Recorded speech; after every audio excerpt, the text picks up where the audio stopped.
A journalist pushed too far, but Barron Trump's poised response turned the tables in the most surprising way.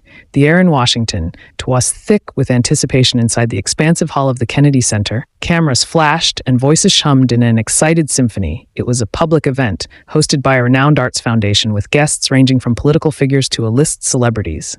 The atmosphere was formal but electric, a stage perfectly set for unexpected drama among the crowd. Melania Trump stood out not just for her elegance, but for her quiet presence that seemed to carry the weight of years in the public eye. Dressed in a tailored white suits, she moved gracefully through the room, offering polite smiles and brief conversations. For Melania, such appearances were nothing new yet.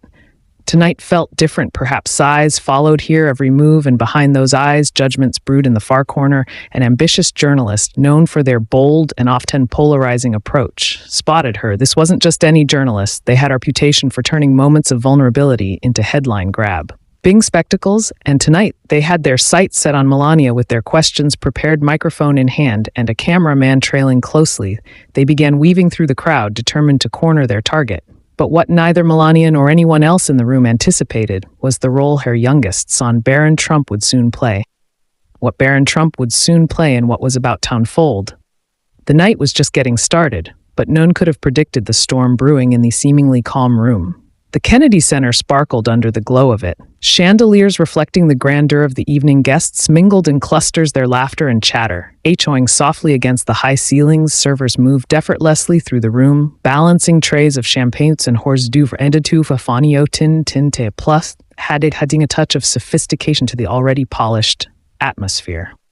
Melania Trump, as always, commanded attention without trying. She carried herself with a poise that turned heads, but it wasn't the root-fitter jewelry that captured people's focus. It was her composure with handshake and greetings. She exuded a calm confidence, a stark contrast to the buzzing energy of the crowd. Not far from her stood Barron Trump, taller than many adults and visibly growing into his own. It just carried himself with a maturity that often surprised those around him, while his mother engaged in conversations. Barron stayed close, scanning the room like a protective shadow.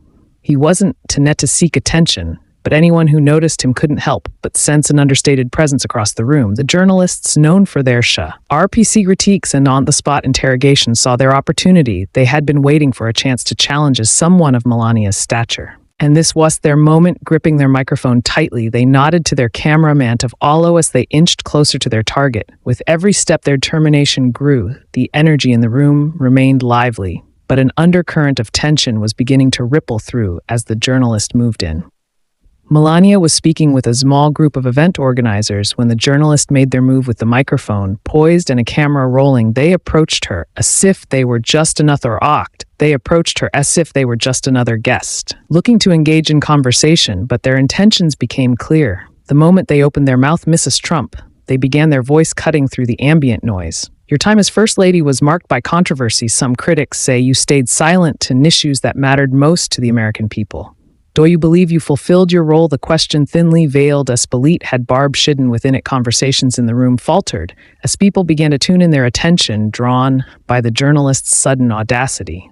Melania paused here, express. Ion calm but guarded, she was no stranger to public scrutiny, and her years under the spotlight had taught her how to maintain composure. Still, the pointed question demanded our response, and the journalist wasn't about to let the moment go without pushing further. You've often been criticized for not speaking out against your husband's policies. They pressed, do you feel that your silence contributed to the division in this country? The camera zoomed in, capturing every nuance of her reaction.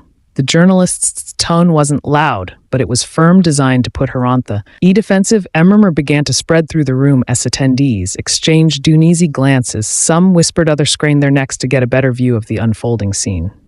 Melania opened her mouth to respond, but before she could say a word, a voice cut through the tension like a knife. Is this really the right time or place for that kind of question? It was Barron, standing tall, his tone calm. Yet assertive, he stepped forward, placing himself between his mother and the journalist. The room went still as Sally turned to him. The journalist hesitated for a moment, but their expressions suggested they weren't backing down just yet. This was far from over. The journalist turned to face Barron, momentarily caught off guard. It was clear